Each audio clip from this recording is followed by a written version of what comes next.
이런 거 문제집 가지고 계시죠? 예, 문제집이요? 명품이에요. 예.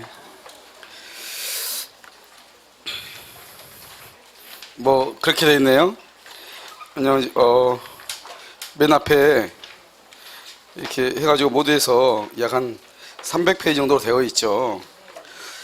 그래서 300페이지 되어 있으면 사실 문제가 적은 문제가 아니기 때문에 요즘 문제들이 다 문제집들이 보통 한 200에서 230페이지 정도? 이 정도가 된 것 같아요. 330이면 문제로 조금 많은 것인데요. 하는 방법은 두 가지가 있어요.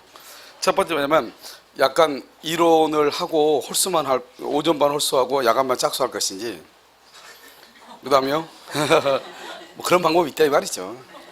그렇지 않고 처음부터까지요 문제를 다 푸는 방법, 이런 방법이 있어요.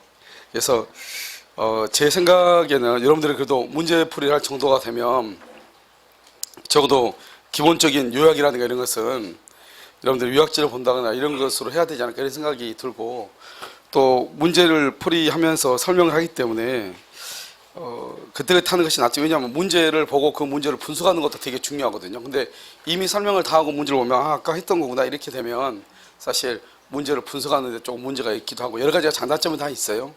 그래서 이제 이론을 먼저 정리하고 문제를 풀면 한 가지 좋은 점은 이렇게 문제가 보이네, 답이 보이네 이런 것이 있고, 그렇지 않고 이제 바로 풀면은 문제의 정답은 조금 안 보일 수 있지만 일단 문제를 다 푸는 방법이 있고요. 그래서 책은 이것이 한 권인데요.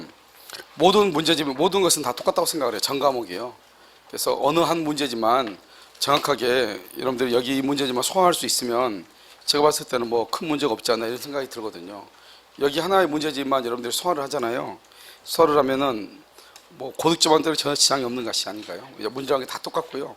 그 다음에 우리가 이제 핵심을 잡는 것은 거의 비슷하거든요. 근데 이제 이렇게 이제 목차별 문제집의 단점은 뭐냐면 앞을 공부할 때는 아는데 이틀 지나면 모른다, 2주 지나면 모른다, 이런 아주 큰 단점이 있는 것이죠. 그래서 좀 그런 단점이 있고요.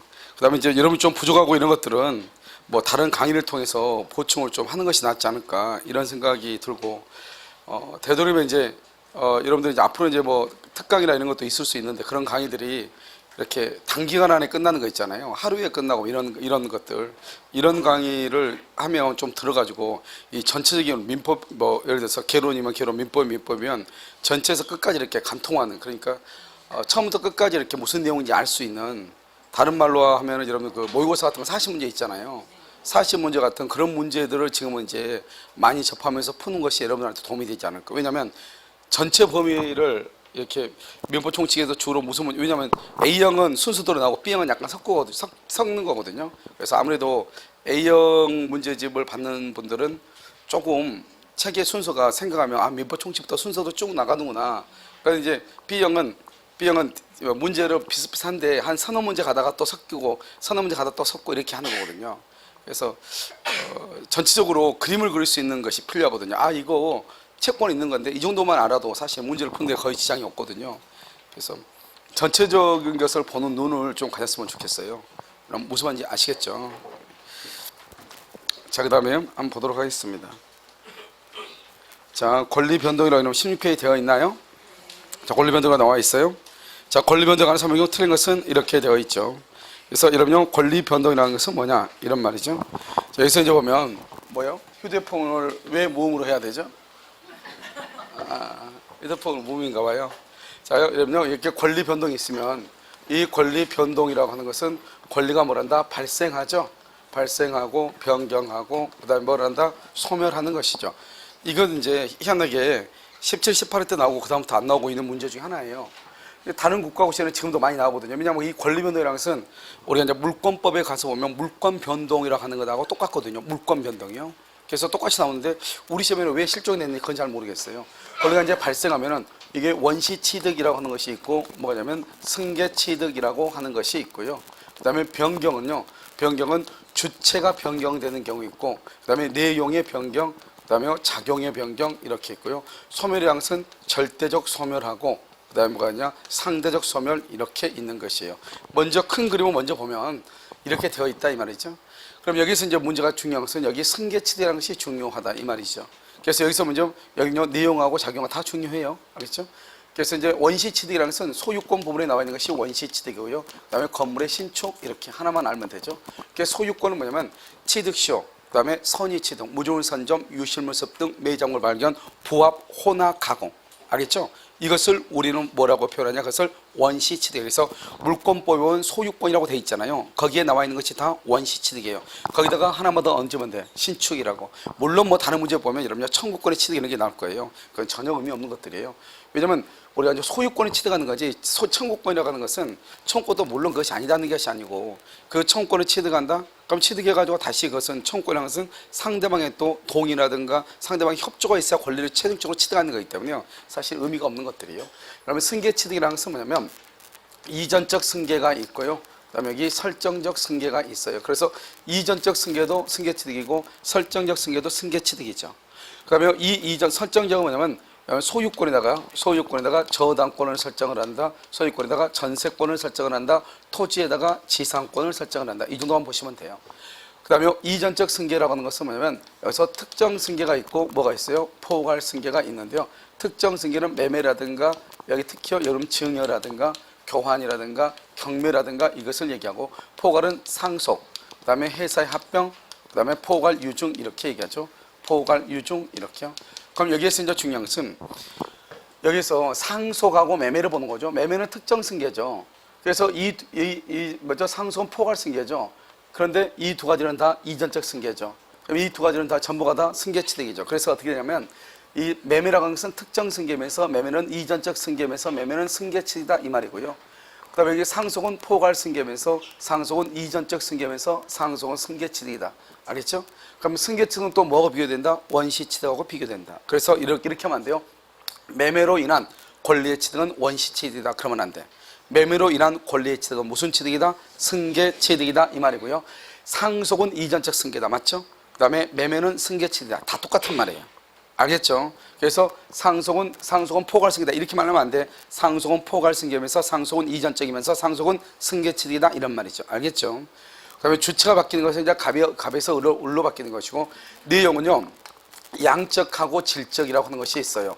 그러면 질적이라고 하는 말의 뜻은 뭐냐면 질적이다 하는 것은 물건을 이렇게 이 물건을 인도해 주기로 했거든요. 그런데 이 물건이 멸실된 거예요. 그러면 이것을 인도해 줄 수 없잖아요. 그럼 어떻게 해야 돼요? 인도를 못 해주니까 다른 돈으로 줘야 될 거 아니에요. 그러니까 물건이 뭐로 바뀌었어? 돈으로 바뀐 거죠. 그것을 뭐라 한다? 질적이다 이렇게 얘기해요. 양적이라고 하는 것은 뭐냐? 우리가 이렇게 건물이 이렇게 건물이 있잖아요. 이 건물인데 2층짜리 이렇게 건물이 있는데요. 여기 만약에 누군가가 2층에요 전세를 들어온다고 해봐.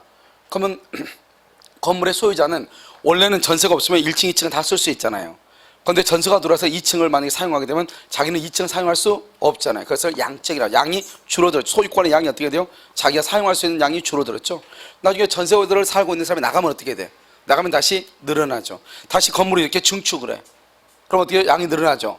2층이요 나중에 이렇게 오늘처럼 비가 많이 와가지고 멸실이 됐어. 그럼 어떻게 돼요? 줄어들죠. 이것을 양적이라고 하는 거예요. 그래서 부합이 있다. 증이죠. 그럼 일부가 멸실이다. 감이죠. 이것을 뭐라고 한다? 양적이다. 이렇게 얘기하고 작용이라는 것은 원래 이 작용이란 말은 잘 안 쓰죠. 우리는 작용이란 말보다는 뭘로 많이 쓰죠? 효력이라고 하는 말을 쓰죠. 효력. 그래서 작용의 변경을 효력의 변경이다. 이렇게 얘기해요. 그래서 이 작용의 변경이라는 것은 우리가 임대차라고 하는 것은 원칙적으로 대항력이라고 하는 것이 없다 이 말이죠. 그런데 등기를 하게 되거나 전입신고를 하거나 사업자 등록을 신청을 하게 되면은 대항력이 발생하는 거죠. 그것을 우리는 뭐라고 한다? 그것은 작용이다, 효력이다. 2번 우리나라는 또 희한하게 저당권은 또 승진을 해요. 그래서 2번 저당권자가 1번 저당권자로 순위가 승진하면 좋아졌죠. 우리는 것을 작용이다 이렇게. 절대적 소멸이라는 것은 뭐예요? 건물이 멸실되죠. 그러면 소유권이 없어지죠. 그런데 건물이 없어졌다 해서 모든 물건이 소멸하는 것은 아니에요. 우리가 이제 멸회공이라고 해가지고 멸실, 훼손, 공용징수라고 하는 것이 있잖아요. 그래서 유치권 빼고 질권이나 저당권의 경우는 물상대위를 하기 때문에요. 그러한 범위 내에서는 물건이 소멸하지 않아요. 그래서 우리 기출문제 시험에 뭐라 하냐면 물건이 멸실하면 모든 물건은 소멸한다. 알겠죠? 그래서 우리는 그때요 아주 오래전의 문제인데 맞는 걸로 되어 있어요. 근데 똑같은 문제인데 사법시험은 틀린 걸로 되어 있어요. 알겠죠? 그것은 왜 그러냐? 모든 물건 그러면 안 돼. 물건이 멸실되면 소유권은 절대적으로 소멸한다. 그 말은 맞아요. 물건이 없으면 소유권 없어지죠. 그것은 절대로 맞는데, 그런데 모든 물건이 소멸한다 그러면 안 돼. 왜냐하면 여기서 질권하고 저당권의 경우는 물상대위를 할 수 있잖아요. 그럼 물상대위라면 그 범위 내에서는 물건은 존속하기 때문에 모든 물건이 소멸한다 그러면 안 되는 것이에요. 그 다음에 이제 상대적이라는 것은 뭐냐 이런 것이죠. 여기 봐봐, 건물 자체는 있어. 건물인데 이 친구가요 나한테 이 물건을 팔아. 그러면 어떻게 돼요? 매도인의 입장에서는 어때요? 소유권이 어떻게 돼? 없어졌지만 매수인의 입장에서는 소유권이 뭐래? 발생하는 거잖아요. 그러니까 이것을 건물 자체가 아예 없어졌다? 그건 절대적 소멸이라고 그래요. 건물이 있는데 매도인의 입장에 봤을 때는 소유권이 없어지는 거죠. 이것을 뭐라 한다? 근데 내 매수인의 입장에서는 권리가 발생하는 거잖아요.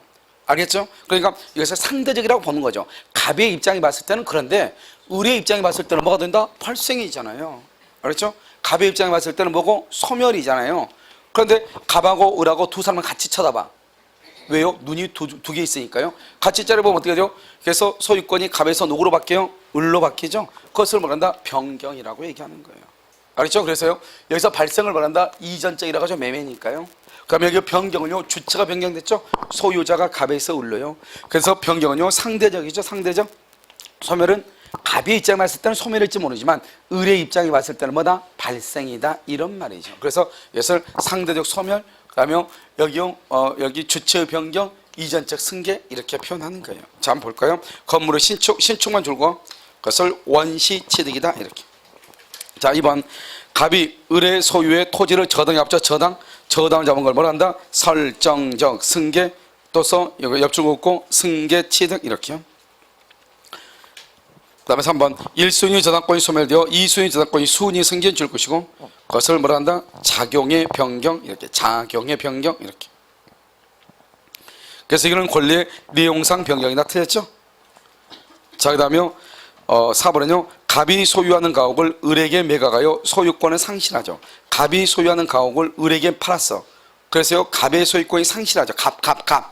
갑의 입장에서 상실하니까 이걸 뭐라 한다? 상대적 소멸이다 이렇게. 5번은 상속에 의하여 피상속인이 가지고 있던 권리가 상속인에게 뭐가 된다? 승계가 되죠. 그래서 상속에 의하여 피상속인이 가지고 있던 권리가 상속인에게 승계가 된다. 이걸 우리 뭐라고 얘기해요? 여기 봐봐. 상속을 뭐라 한다? 포괄이죠.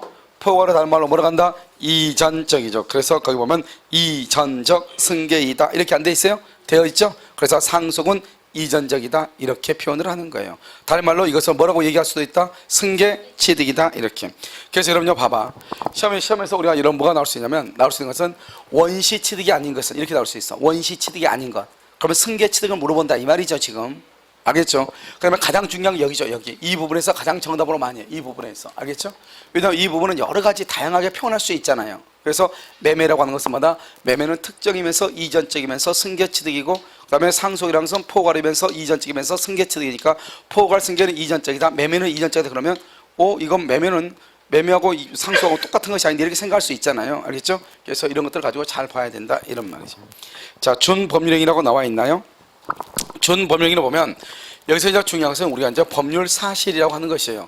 우리가 한번 아주 어렵게 나온 적이 있지만 법률 사실은요, 법률 사실은 용태하고 사건으로 이루어져요. 용태라는 것은 인간의 정신 작용에 관한 것을 얘기하는 것이고, 사건이라는 것은 정신 작용과 관계가 없는 것을 이야기한다 이런 말이죠. 그래서 사건은 대부분 시간하고 관계되죠. 그래서 취득 시효, 그 다음에 소멸 시효 이런 것을 얘기하는 것이고, 용태는 뭐죠? 외부적 용태하고 그다음에 내부적 용태가 있고, 외부적 용태는 적법행위가 있고, 그다음에 뭐가 있냐? 위법행위가 있단 말이죠. 위법행위 이런 뭐가 있어요? 위법행위는 뭐가 있어요? 채무불이행하고 불법행위가 있죠. 여기 적법행위는 뭐가 있냐? 여기서 이제 법률행위라고 하는 것이 있죠. 법률행위가 있고, 여기 준법률행위 이렇게요. 그럼 법률행위하고 준법률행위하고 차이점은 뭐냐? 법률행위라고 하는 것은 뭐냐? 법률행위는 의사표시를 필수 불가결의 요소로 하죠. 그래서 표의자가 원하는 대로 법률 효과가 발생한다. 법률행위.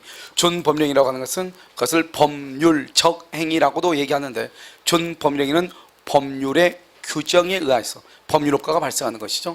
그래서 법률행위는 여기서 단독하고 그 다음에 계약하고 뭐가 있다? 합동행위라고 하는 것이 있고, 준법령행위는 표현행위하고 그 다음에 뭐가 있어요? 사실행위라고 하는 것이 있죠. 그래서 여기에서 표현행위는 뭐가 있냐? 표현행위는 의사의 통지하고 관념의 통지하고 감정의 표시라고 하는 것이 있고, 사실행위는 손수 사실행위하고 혼합 사실행위 이렇게 있다 이런 말이죠. 여기서 보면 의사의 통지는요, 최고 거절, 최고하고 거절이라고 하는 것이 있고, 관념의 통지는 통지하고 승인하고 승낙이라고 하는 것이 있고, 승낙, 감정의 표시라는 것은 용서라고 하는 것이 있고, 순수 사실행위 뭐죠? 매장물 발견, 주소의 설정, 가공, 발명이라고 하는 것이 있죠. 그 다음에 혼합 사실행위는 사무관리, 부부의 동고, 무주물 선점, 그 다음에 물건의 인도 이런 것들이 있단 말이죠. 이러한 사실행위는 뭐가 인정되지 않냐? 대리가 인정되지 않아요. 대리가. 알겠죠? 사실행위는. 그래서 뭐죠? 여기 무주물 선점 같은 경우는 대리가 허용되지 않아요. 표현행위 중에서 의사의 통지하고 관념의 통지, 이것은 대리가 허용이 되지만 감정의 표시는 대리가 허용되지가 않아요. 그래서 여기 뒤에가 최고라는 말, 거절이란 말이 있으면 그것은 준법령인 표현행위인 의사의 통지에 해당하는 것이고, 맨 뒤에가 통지, 승인, 승낙이란 말이 있죠.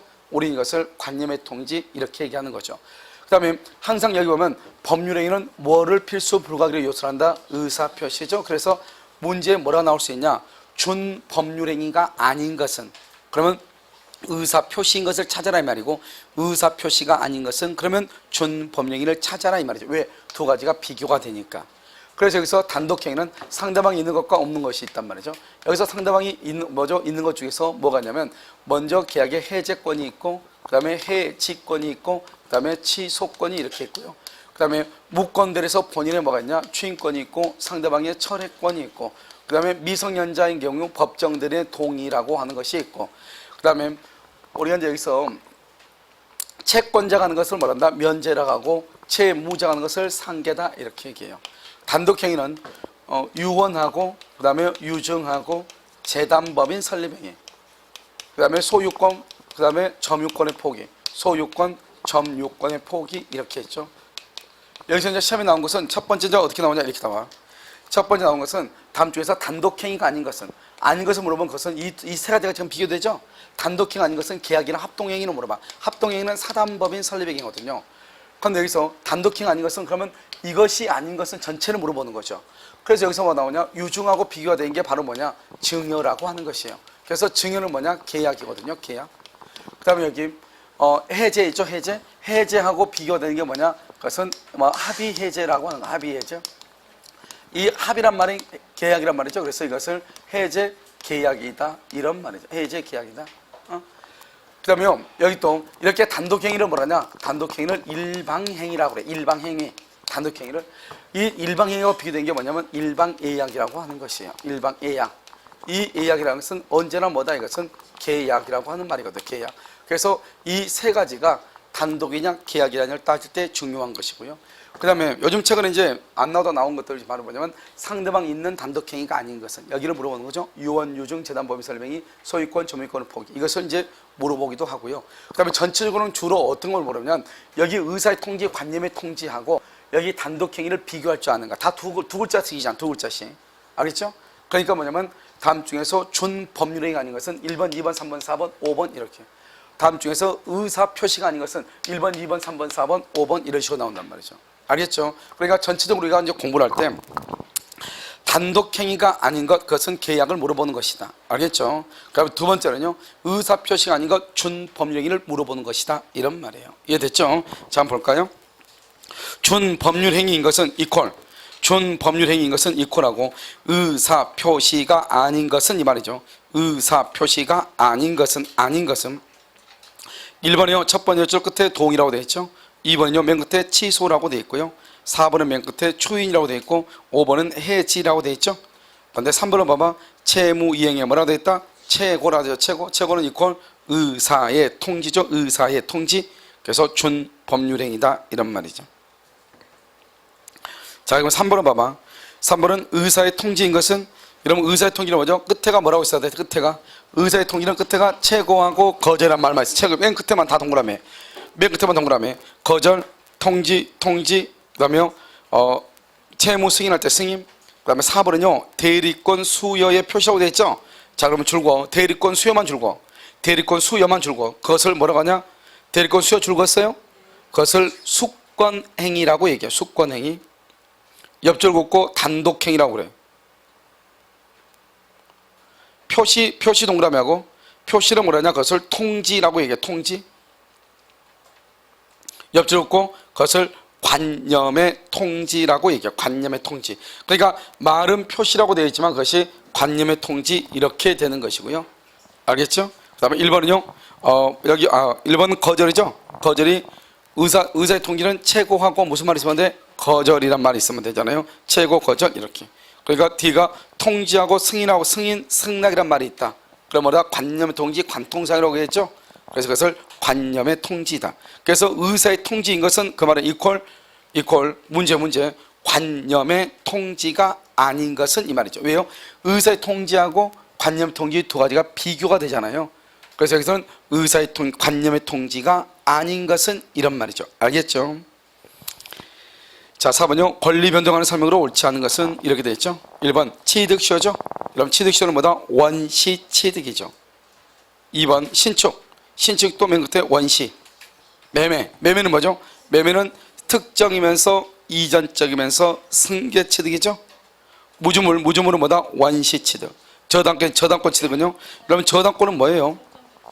저당권이라고 하는 것은 뭐다? 그것은 저당권 취득. 그러면 그것은 설정적이면서 승계 취득이죠. 그래서 1번의 취득시효는 원시죠. 원시. 알겠죠? 소유권이니까. 그 다음에 5번은요. 취득시효, 선점, 가공 등은 여러분요. 취득시효, 그 다음에 선의취득. 취득시효하고 그 다음에 취득시효, 선의취득, 무주물 선점, 유시물 선택, 매장 발견, 보합, 혼합, 가공. 알았죠? 이게 모든 것이 다 뭐다? 원시죠. 상속하고 합병하고 또 하나 써 앞에다가 유증. 유증은 포괄승계죠. 그래서 상속 포괄승계죠. 포괄승계는 뭐다? 이전적 승계이면서 승계 취득이죠. 저당권을 취득한다. 저당권 취득. 그것은 권리의 이전적이다. 설정적이죠. 4번요. 물건의 인도를 목적으로 하는 채권이 줄고 물건의 인도. 그것이 바로 옆에 손해배상. 물건의 인도가 손해배상을 받겠죠. 이것을 뭐라 한다? 성질적을 뭐라 하냐? 성자를 가로고 동그라미 해봐. 동그라미하고 성을 읽지 마. 그러면 질적 변경이다. 써 옆줄 긋고 그것을 내용의 변경 이렇게. 그래서 문제가 뭐라 나올 수 있냐? 물건의 인도를 목적으로 한 채권이 손해배상으로 바뀌었다면 그것은 뭐라고 한다? 내용의 변경이다. 이렇게 바뀔 수 있어요. 왜요? 내용의 변경 속에 뭐가 들어있어? 질적 변경하고 양적 변경이 되어 있죠. 질적을 성질적, 양적을 수량적 이렇게도 표현을 해. 알겠죠? 자, 5번 원시 취득은 전주가 무권리자이더라도 후주는 권리를 말 수 있다. 취득할 수가 있다. 이렇게 했는데 원시 취득한 것은 뭐죠? 여러분요? 처음으로 취득하는 거죠. 그런데 승계라고 하는 것은 뭐예요? 누군가로부터 내가 이전받는 거죠. 누군가로부터. 그래서 누군가로부터 이전받으니까 내 앞에 어떠한 권리자가 있어야 돼? 없어야 돼? 있어야 돼. 그게 이제 원시하고 승계란 말하고 차이점이죠. 원시라고 하는 것은 뭐다? 내가 처음으로 취득하는 것을 얘기하는 것이니까. 알겠죠? 그 다음에 6번은요. 전주라고 하는 건 뭐냐면 전주가 아니에요. 뭐죠? 돈인 사람 아니에요. 알겠죠? 그래서 전주의 권리의 제한이나 하자를 승계하지 않는 것. 이 말이 무슨 말이에요? 전주의 권리의 제한이나 하자를 승계하지 않는 것. 거기까지 줄거봐. 이걸 뭘 얘기해? 전주의 하자를 승계하지 않는다 이 말이잖아요. 여러분 승계는 뭐예요? 승계는 앞사람 것을 그대로 이전받는 거죠. 그러니까 이것을 승계 취득이라고 하지만 하자를 승계하지 않는다잖아요. 이것을 우리는 뭐라고 한다? 원시 취득인 것은 이 말이죠. 알았죠? 원시 취득인 것. 기억이 바로 뭐다? 선의 취득이죠. 그 다음에 선의 취득은 뭐죠? 선의 취득은 원시 취득이죠. 유실물 원시 취득이죠. 전세권은요 설정적이가 승계죠. 그러니까 무허가 건물의 매수도 이것도 승계죠. 매수니까. 그 다음에 무주물 선점은 뭐다? 원시죠. 원시. 알겠죠? 그래서 정답은요 기억하고 니은하고 디귿이 된다. 자, 그 다음에 법률행위라고 되어 있나요? 자, 법률행위 단독행위가 아닌 거 그랬죠. 봐봐 여기 단독행위가 아닌 거 항상 뭘 물어본다 했죠. 우리가 뭘 묻는 걸 알아야죠. 단독과 계약과 합동행위가 비교되잖아요.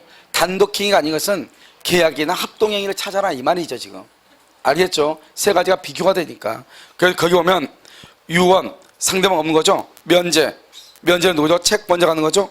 철회, 철회는 누가 하는 거죠? 무권대리에서 상대방이 하는 거죠. 그 다음에 재매매 예약이잖아요. 예약, 예약은 뭐다? 언제나 채권 계약이다. 예약은 언제나 채권 계약이다. 알겠죠?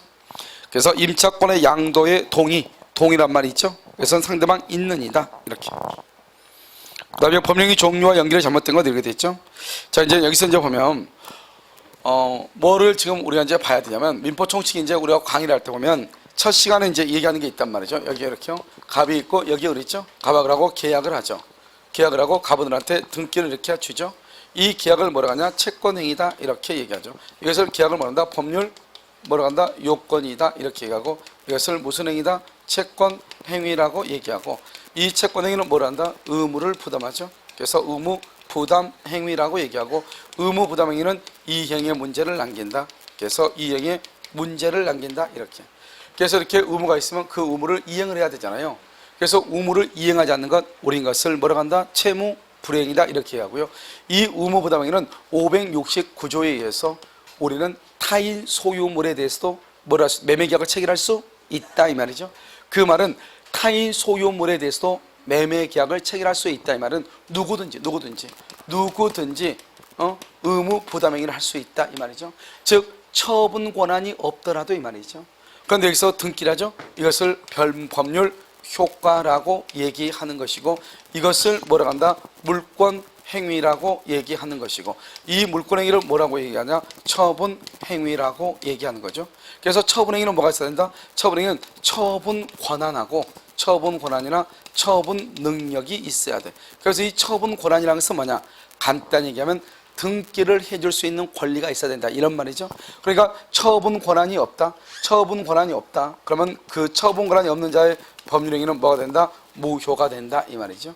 그래서 이 처분행위는 물권행위하고 준물권행위하고 그 다음에 형성권의 행사 이런 것이 있는데, 그럼 물권행위라고 하는 것은 뭐냐? 우리 민법이면 물권법에 뭐가 있냐? 물권은 점유권, 소유권, 지상권, 지역권, 전세권, 유치권, 질권, 저당권 있죠? 이런 물권에 관한 행위를 다 물권행위라고 그래요. 예를 들어서 소유권을 이전한다, 저당권을 설정한다, 지상권을 소멸시킨다, 이런 것들 있죠? 물권에 관한 모든 것을 물권행위라고 얘기를 해요. 그것을 무슨 행위라고 한다? 처분행위라고 얘기하는 것이고, 준물권행위는 물권은 아니지만 물권행위처럼 이 행위의 문제를 남기지 않는 것을 얘기하는데, 이것은 우리가 이제 암기를 해야 되는데, 채권양도 세 가지 말하면 돼. 채권양도, 그 다음에 채무면제, 그 다음에 무채재산권의 양도. 무채재산권이라는 것은 뭐예요?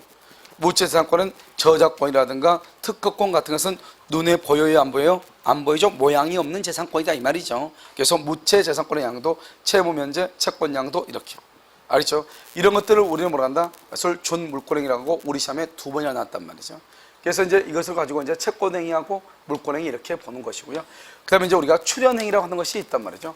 이 출연행위라는 것은 내 자신의 재산을 다운시키고 상대방 재산을 업시킨 것을 출연이라고 하고, 내 자신의 재산이 다운되지 않았는데 상대방은 업됐거나 상대방은 업되지 않았는데 내 자신만 다운되는 것, 우리 이것을 뭐라고 얘기한다? 비출연행위다 이렇게 얘기하고, 비출연행위의 가장 대표적인 게 바로 뭐냐? 대리권 수혜예요.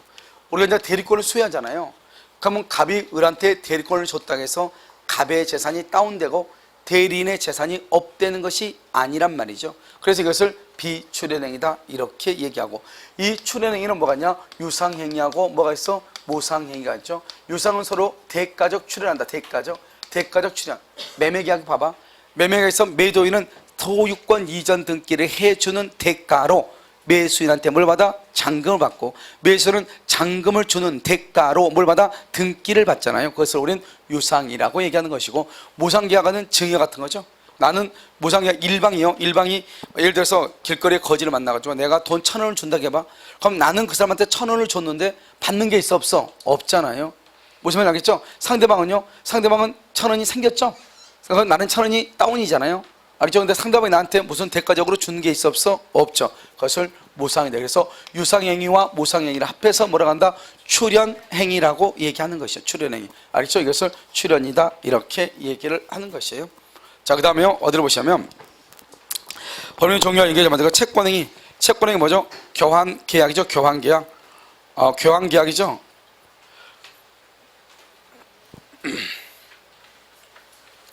자, 교환계약이죠. 그래서 계약이니까 그것을 채권행위라고 얘기하는 것이죠. 그 다음에 상대방 없는 동그라미. 해적권은 뭐죠? 여기 봐봐. 해적권은 아까 줬네. 해적권은 상대방이 있는 것이죠. 없는 그런 뭐죠? 유언, 유증, 재담법인, 설립행위. 유언, 유증, 재담법인, 설립행위 이렇게 얘기하죠. 처분행위는 뭐죠? 물권행위, 준물권행위라고 그랬죠. 그래서 이런 보면 지상권 설정. 지상권이 뭐죠? 물권이죠. 지상권을 설정한다. 이것을 뭐라고 표현한다?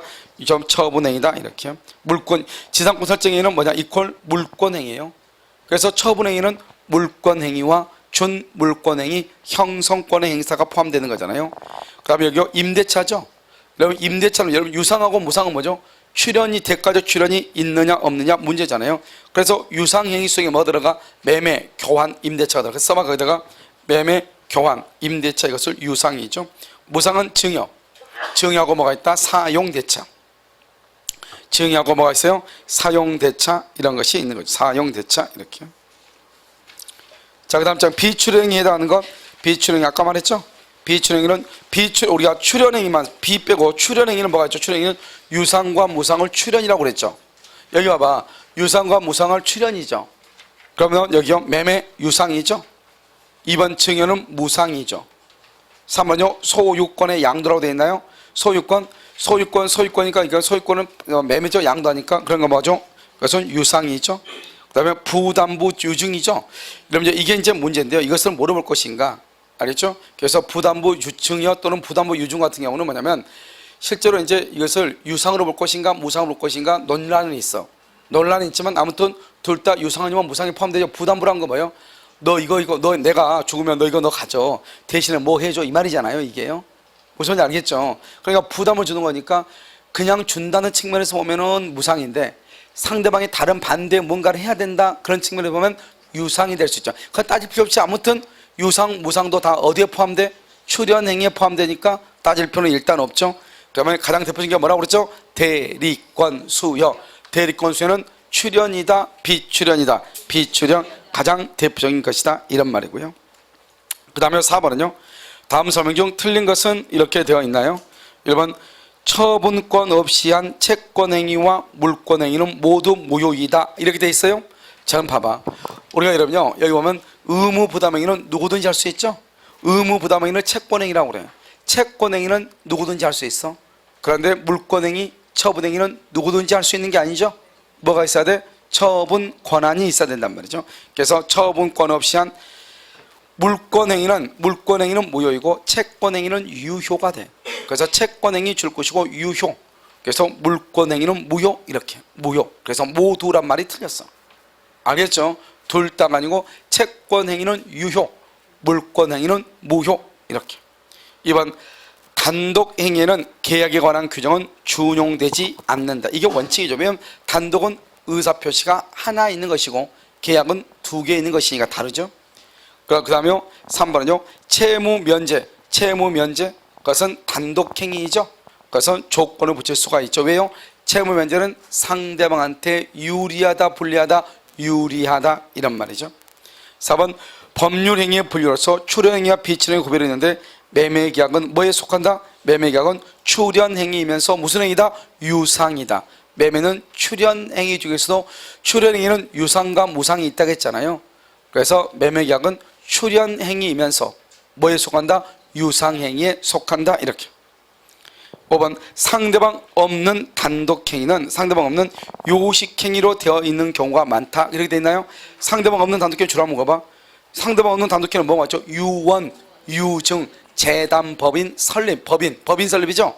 유언, 유증, 재담법인 설립. 그러니까 가족법상 행위는 다 뭐다? 요식행위죠. 법인 설립도 뭐다? 요식행위죠. 그것을 얘기해 지금.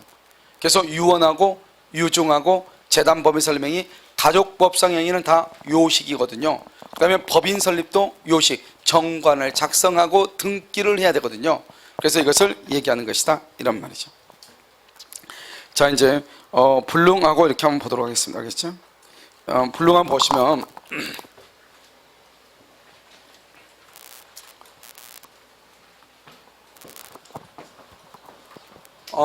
불능이라는 것은 뭐냐면 원시적 불능하고 뭐가 있어요? 원시적 불능하고 후발적 불능이 있죠. 그래서 후발적 불능이 있다. 원시적 불능은 무슨 이익을 배상한다? 신뢰이익이죠. 신뢰이익. 후발적 불능은 이행이익을 배상한다 이런 말이고요. 원시적이고 그 다음에 객관적이고 그 다음에 이것이요 전부가 불능이냐 여기 일부가 불능이냐 이 말이죠. 여기서 전부가 불능이죠. 전부가 불능이다. 그러면 어떻게 하냐? 원칙적으로 무효예요. 그 다음에 여기 535조 계약 체결상의 과실책임. 계약 체결상의 과실책임을 질 수가 있죠. 과실책임이요. 일부죠. 일부는 여기서 매매죠. 매매에서 수량을 지정한 매매. 수량을 지정한 매매. 수량을 지정한 매매에서 우리가 만약에 100평을 계약을 했는데요. 30평이 부족하다 이 말이죠. 이랬을 때는 어떻게 해야 되느냐? 574조 수량 부족 일부 멸실의 담보 책임으로 가는 것이죠. 이 담보 책임은 원칙적으로 유효가 돼. 유효. 왜 그러냐? 우리가 대금 감액을 청구한다. 계약을 해제한다. 손해배상을 청구한다. 이게 574조 담보 책임이거든요. 그런데 우리가 대금 감액을 청구한다는 말의 뜻이 뭐예요?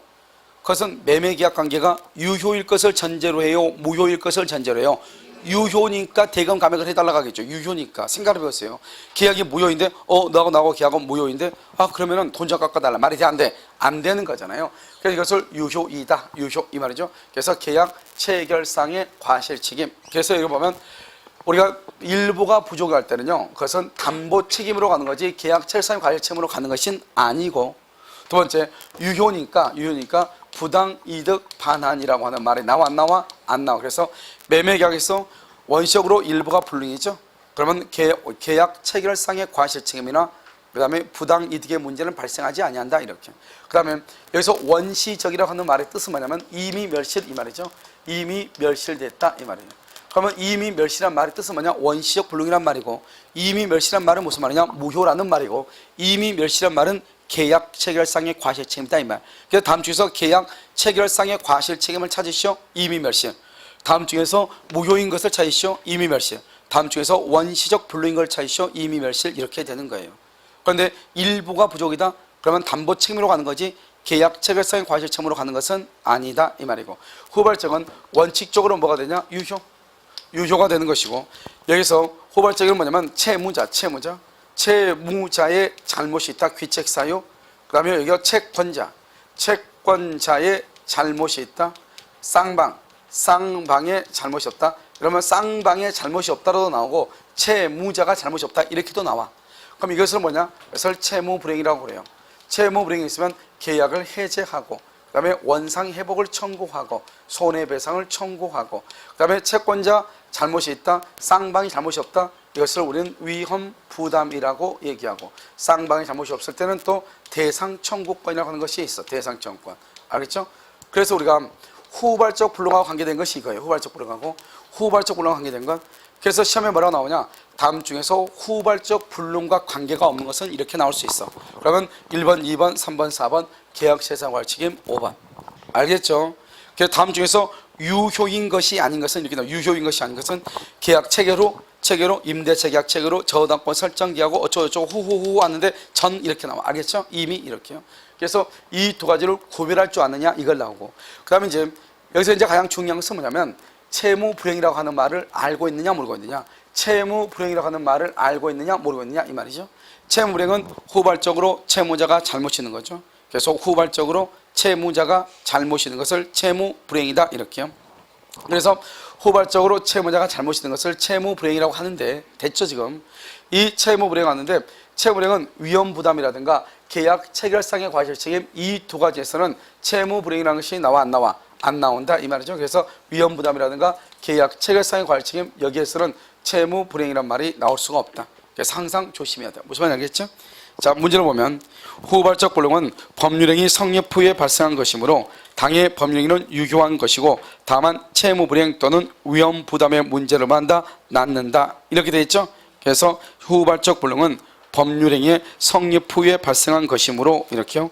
당해 법률행위는 유효한 것이고 그 다음에 다만 채무불이행 위험부담. 그래서 채무불이행은 채무자 귀책사유. 그 다음에 위험부담은요. 위험부담은 원칙적으로 쌍방의 귀책사유가 없는 것이죠. 2번 목적의 원시적 불능을 알았던 계약의 당사자는 알 수 있었던 상대방에 대해서 이행, 이익, 신뢰, 이익, 배상 책임을 지지 않는다. 이것을 우리는 뭐라냐? 여기 봐봐요. 계약 체결상의 과실 책임을 지금 얘기하고 있는데 여기 갑하고 이제 을하고 있으면 목적물이요. 2월 1일 계약을 체결하기 전에 이미 목적물이 멸실되죠. 그러면 이 갑은요. 뭐가 있어야 돼? 악의라든가 또는 과실이 있어야 돼. 여기 을은요. 반드시 뭐가 돼야 돼? 선의 플러스 무과실이 돼야 돼. 이걸 우리는 계약 체결상의 과실 책임이다 이렇게. 이때 원시적 불능이니까 무슨 이익을 배상한다? 신뢰 이익. 뭐를 넘을 수 없다? 이행 이익을 넘지 못한다. 이런 말이거든요. 그러면 계약을 체결하기 전에 목적물이 멸실됐다 이 말이잖아. 원시죠. 그랬을 때는 갑이요. 매도일은 악이나 과실한 말은 목적물이 멸실된 것을 알았거나 알 수 있어야 되고 상대방은 반드시 선의 무과실이 돼야 되는데 지금 여기에서는 문제가 갑은 과실이 있는데 을도 뭐가 있다? 과실이 있다 이 말이잖아요. 그러면 계약 체결상의 과실 책임을 진다 안 진다? 안 지죠. 계약 체결상의 과실 책임을 지기 위해서는 갑은 악이나 과실이 있고 을은 반드시 선의 무과실이 돼야 되는데 지금 여기 2번을 보면 목적의 원시적 불능을 알았던 악이죠. 계약의 당사자 갑이죠. 악의의 갑은 알 수 있었던 과실이죠. 과실의 을에 대하여 그럼 신뢰 이익 배상이라고 하는 말의 뜻이 뭐냐? 계약 체결상의 과실 책임 이 말이에요. 계약 체결상의 과실 책임을 진다 지지 않는다? 지지 아니한다 이런 말이죠. 3번 원시적 불능인 법률행위는 무효이죠. 계약 체결상의 과실 책임이 문제될 수 있다.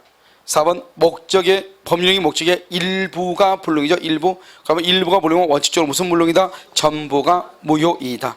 5번 불가항력으로 인한 손해를 계약 당사자 일방에게만 부담시키는 약정은 공소양속에 위반되기 때문에 뭐가 된다? 무효이다. 이렇게 되어 있나요? 우리 여러분 보면요. 이렇게요. 이것은 우리가 이제 규범적 해석에 가면서 규범적 이 규범적 해석에서 보면 무슨 말이 나오냐면 모든 경우에 하죠. 모든 경우에 화재에 있어서 임차인이 책임진다 이렇게 얘기했어. 그래서 임대차 계약을 체결하는데 임대인이 화재의 염려가 있어가지고 임대차를 줄 수가 없다 이렇게 얘기했단 말이야. 화재 염려 때문에.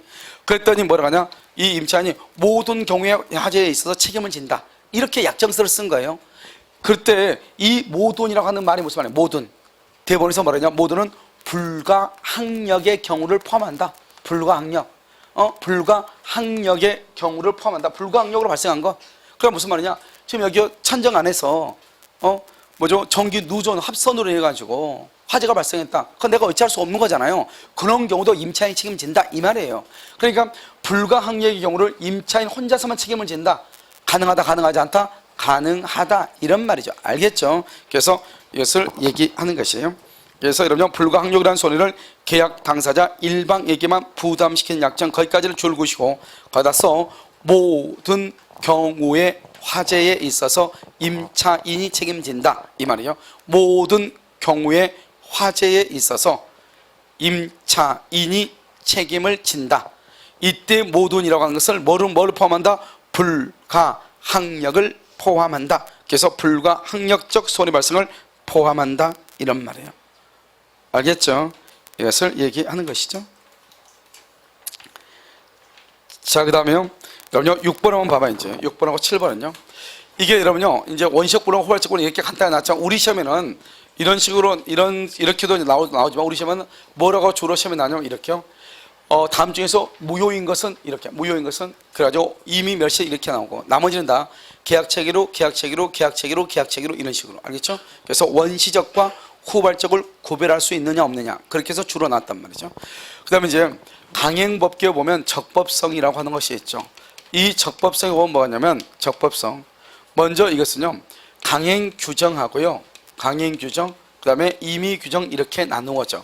그런데 이 강행규정은 뭐냐? 강행규정 주로 물권법에 있는 것이고요 그 다음에 임의규정은 주로 채권법에 있어요. 그래서 여러분요 앞으로 이제 이것이 강행규정이나 임의규정이면은 물권은 대부분이 다 강행규정이니까 물권법에서는 뭐를 공부를 해야 되냐? 어느 것이 임의규정인가를 알아야 되고 채권법은 다 임의규정이거든요. 어떤 것이 강행규정인가를 알아야 되는 거죠. 그런데 만약에 다른 국가고시는 주로 시험에 어떻게 나오냐? 다음 중에서 임의규정이 아닌 것은 다음 중에서 강행성이 없는 것은 이렇게 나온단 말이죠. 그러면 강행성이 없는 거, 그러면 처음부터까지 물권에 가는 거, 뭐 지상권 양도를 금지한 특약, 뭐 부성을 매수 어쩌고저쩌고 다 쓸 거란 말이죠. 그런데 밑에 가서 뭐라고 나오냐면 뭐죠? 비용 상환 청구에 관한 규정, 이런 식으로. 비용은 뭐인 거죠? 채권이죠. 그래서 그런 것들은 다 뭐가 된다? 이미 규정이 된다, 이런 말이죠. 이렇게 해서 이제 우리가 이제 나올 수 있고, 그러면 강행 규정이라고 하는 것은 뭐냐? 법정으로 뭐라고 되어 있냐? 선량한 풍속 기타 사회 질서와 관계가 있는 규정을 강행 규정, 선량한 풍속 기타 사회 질서와 관계가 없는 규정을 뭐라고 한다? 임의 규정, 이렇게 규정하고 있어. 그래서 우리가 강행 규정은 뭐라고 얘기하고 있지 않지만, 임의 규정은요, 선량한 풍속 기타 사회 질서와 관계가 없다. 그러면 임의 규정이죠. 그럼 반대로 얘기하면 선량한 풍속 기타 사회 질서와 관계가 있는 규정이다. 그럼 무슨 규정? 강행 규정이다. 이 강행 규정, 우리 민법이 이렇게 구별하고, 그다음에 행정법에서는 이것을 효력 규정하고 단속 규정으로 구별을 해. 단속 규정을 규정이라는 것은 뭐냐? 위반이 돼도 유효인 것을 얘기하는 것이고, 이것은 위반이 되면 뭐가 되는 것이고? 무효가 되는 것이고. 그래서 효력 규정은 뭐가 있고 단속 규정은 뭐가 있는가? 이렇게 하면 되죠. 그런데 단속 규정에서는 뭐 하나만 정확하게 하면 돼? 중간 생략 등기. 그러면 중간 생략 등기를 뭐라 한다? 다른 말로 미등기 전매다, 이렇게. 알겠죠? 똑같은 말이니까. 그 다음에 무허가 음식점, 무허가 음식점, 무허가 숙박업, 이 말이죠. 그래서 우리가 무허가 숙박업이 시험에 딱 한 번 났어. 그 다음에 뭐냐면 또 뭐죠? 투자 1인 매매 제한, 1인 매매 제한이죠. 이 1인 매매 제한이라고 하는 것은 여기에서는 법무사 시험 한번 나오고 다른 시험에 나온 적이 없어요. 그래서 우리 시험은 이거 한번 나오고 나머지는요, 최근에 5번의 정답을 다 이것으로 했어. 중간생략 등기. 알겠죠? 그래서 부동산 등기 특별조치법상 미등기 전매를 금지하고 있죠. 그 미등기 전매가 바로 중간생략 등기다, 이런 말이죠. 그 다음에 효력 규정이죠. 효력 규정은 첫 번째가 뭐냐? 명의신탁. 명의신탁은 부동산 실명법에서요. 그 다음에 또 뭐가냐면 토지거래 허가. 토지거래 허가에서 허가고요. 그 다음에 또 뭐가 있어요? 여기 명의돼요. 요즘 최근에 가장 문제가 되고 있죠. 명의돼요. 이렇게. 그 다음에 또 뭐가냐면 여기 초과 중개 수수료 약정. 초과 중개 수수료 약정. 그 다음에 또 현저히 고율의 이자 약정. 고율의 이자 약정. 그래서 여기요, 초과해서 수수료를 받거나 여기 현저하게 고율, 예를 들어서 20%인데 25%를 받았다가는 5%가 초과하죠. 그 초과한 부분에 뭐를 청구할 수 있다? 반환을 뭐 할 수 있어? 청구할 수 있어. 이것을 불법성 비교론이라고 얘기하는데요. 그럼 이제 어제 대법원에서 새로운 판결이 하나 났죠. 우리가 이제 부동산 중개업자들이 이제 중개를 하면서 초과 중개 수수료 받기는, 그러니까 컨설팅이라고 해가지고 별도로 이렇게 해서 돈을 받거든요. 그런데 이제 한 사람이 이제 매매 계약을 호텔인가 그것을 계약을 했는데요. 일단 중개 수수료 1억 2천인가 받고, 그 다음에 1억 2천은 적합하다고 그랬어요. 그런데 나머지 2억 3천인가 4천인가를 컨설팅 비용으로 추가로 받았거든요. 그런데 이 사람들이 계약이 진행됐으면 다행인데 중간에 계약이 깨졌나 봐요. 그래서 깨졌으니까 내가 컨설팅 비용은 돌려달라. 중개 수수료는 어쩔 수 없지만 소송이 붙었는데 1심에서는 그것은 컨설팅 비용은 돌려받을 수 없다 이랬는데 고등법원에서 이번에 깨졌어요. 그래서 그 사람들이 뭐랬냐면, 특히 컨설팅에 대해서 따로 의뢰받은 게 없어요. 의뢰받은 거 없고 그냥 이쪽에다가 이 호텔은 괜찮다, 수익이 있다, 이것만 알려준 것이죠. 이것은 통상적인 중개 범위에 속한다, 이 말이죠. 그 정도는. 그런 것은 통상 우리가 보면 이 아파트요, 나중에 사면은 분명히 올라요. 한 5천 원 오를 거예요. 근데 5천 원 올랐어. 그럼 그것을 컨설팅 비용으로 받을 수 있는가? 그건 아니다, 이 말이죠. 그것은 중개 영역에 속하는 것이다, 이렇게. 알겠죠? 그래서 2억 4천원 돌려달라, 이렇게 해가지고 고등법원에서 깨졌어요. 알겠죠? 그러면 이제 이건 이제 어떻게 할 것인가, 이게 좀 문제죠. 토지 같은 건요. 그랬을 때는 이제는 컨설팅 영역 계약에 대해서 체결한 것이 낫지 않을까. 계약서를 써가지고. 그래서 복잡했으면 그러니까요. 컨설팅에 대해서 영역을 해가지고 나한테 영역을 주는 것으로. 그래서 이것을 어떻게 개발하고 어떻게 하고, 그다음에 작업을 어떻게 해줄 것인지 이런 것들을 좀 이렇게 구체적으로요. 너무 자세하게 쓰면 좀 그렇지만 써가지고 계약을 따로 해가지고 하는 것이 낫지 않을까, 이런 생각이 들어요. 알겠죠? 그래서 앞으로 지금 그런 식으로 해가지고 돈을 추가로 받는 경우가 있었을 거 아니에요. 그런 거에 대해서 이제요, 반환 청구 소송들이 이렇게 이어지지 않을까, 이런 생각이 들어요. 알겠죠? 그래서 이제 이런 것이 초과 중개 수수료다, 이렇게 되는 것이죠. 자, 그 다음에 이제 뭐냐면 공익법인이죠. 이 공익법인이 재산을 처분하려면 주무관청의 허가가 있어야 되거든요. 주무관청의 허가, 알겠죠? 이것을 얘기하는 것이고, 그 다음에 변호사법 위반이요. 변호사 아닌 사람이 아닌 사람이 성소를 조건으로 하겠죠. 그 다음에 의료법 위반이요. 의사가 아닌 사람이 의사와 합작으로 병원을 설립하는 것. 그 다음에 여기 또 뭐냐면 율락이죠. 율락녀요. 율락녀. 여기 율락녀가 선불금을 주는 것이 있단 말이죠. 율락행위라고 해서 이런 것들은 다 뭐다? 그것은 효력 규정 위반으로서 유효이다, 무효이다. 무효인데 딱 보면 효력 규정의 양이 많잖아요. 알죠? 여러분요. 그래서 똑똘똘한 일단 중간생각 등기를 암기하고 뇌의 용량이 허락하는, 메모리가 허락하는 한 이쪽으로 가는 것이죠. 알겠죠? 자, 그러면 6번 한번 보면 단속 규정에 해당하여 유효인 것, 단속 규정에 해당하여 유효인 것. 이 말이 무슨 말이야? 이퀄 뭐가 아닌 것? 뭐가 아닌 것? 효력 규정이 아닌 것은 이 말이죠. 효력 규정이 아닌 것은 이렇게요. 그런데 이것은 이제 여기서는 뭐 이건 문제는 지금 이제 만들어 놓으니까 그랬는데요. 구임대주택법에서 먼저 2번 임대주택이죠. 임대 의무 기간 경과 전에 임대주택을 뭐 하는 것? 매각하는 것. 그 다음에 지금은 국유재산법 규정에서 줄고요. 국유재산에 관한 사무에 종사하는 직원이 타인의 명의로 국유재산을 취득, 이것을 탈법행위라고 얘기해요. 탈법행위. 그래서 국유재산을 관리하는 직원은요, 자기 명의로 대출을 국유재산을 취득할 수 없거든요. 자기 명의로 취득하면 그것을 강행법규를 직접적으로 위반했다고 해서 무효가 된단 말이죠. 그러니까 자기 가족의 이름으로 취득했다 이 말이죠. 그러니까 강행법규를 직접적으로 위반한 건 아니죠. 자기 이름으로 산 게 아니니까 그것을 강행법규를 간접적으로 위반했다고 얘기하고, 강행법규를 간접적으로 위반하는 것을 탈법행위라고 하고, 탈법행위는 유효이다, 무효이다, 무효이다 이렇게. 그 다음에 여기 투자수익보장약정 줄 것이고, 맨 끝에 3번 투자수익보장약정 옆줄 긋고 무효, 옆줄 긋고 표현대리 성립액승. 그래서 우리가요, 법률행위는 무효가 되면 모든 게 효력이 없잖아요. 그래서 3번의 맨 끝에 투자수익약정이라고 되어 있죠. 이것은 무효이고, 이것이 무효이니까 표현대리가 성립할 여지가 있다 없다? 없다 이 말이고. 자, 그 다음에 5번을 봐. 5번은요 공인중개사 자격이 없는 자, 더 이상 이 인간 용서가 안 되잖아요. 그래서 공인중개사 자격이 없는 자가 개설 등록하지 않고 중개업을 해가지고 수수료를 지급을 했단 말이죠. 된다 안 된다? 안 되는 거죠. 여러분요, 우리가 보면 원래 컨설팅, 여기에 컨설팅 하는 사람들 보면 원래 부동산이란 말은 아무데나 이렇게 집어넣지 못하도록 되어 있어요. 컨설팅 하는 사람들 보면 이런 명함 같은 데 보면 컨설팅 해가지고 이렇게 보면 부동산을 집어넣은 경우가 있죠. 그런 걸 아마 신고하면요, 그게 아마 100만 원인가 벌금이 아마 나올 거예요. 그렇게 벌금인지 과태료가 는 나올 거예요. 그렇게 알고 있거든요. 그러니까 부동산이라고 하는 것을 함부로 이렇게 집어넣지 못하도록 되어 있거든요. 알겠죠? 자, 그 다음에 4번은요 구상호신용공고법 12조에 규정된 줄고요 동일인에 대한 대출의 한도 규정을 위반한 대출약정. 이게 이런 뭐예요? 봐봐요. 개인한테 개인 대출 초과 한도가 이 5억으로 딱 정해져 있단 말이죠.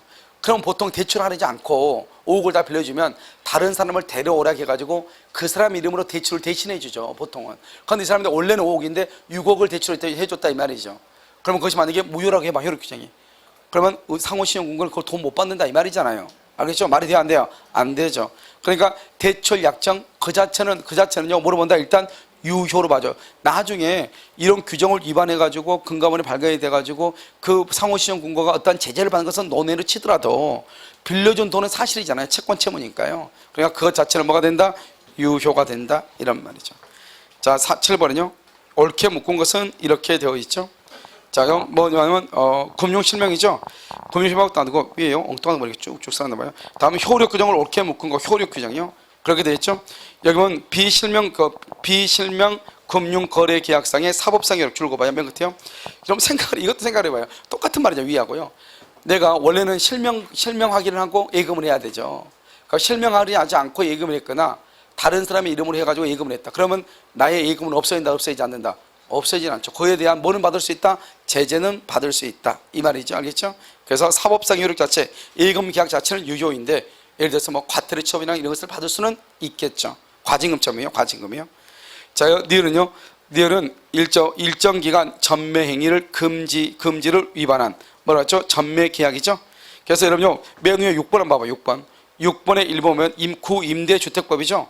의무 기간이 임대주택법을 매기면 5년이면 5년 여기 안에 전매를 못하도록 돼 있잖아요. 그래서 그것은 무슨 규정이다? 효력 규정이잖아요. 그다음 밑에 와봐 밑에요.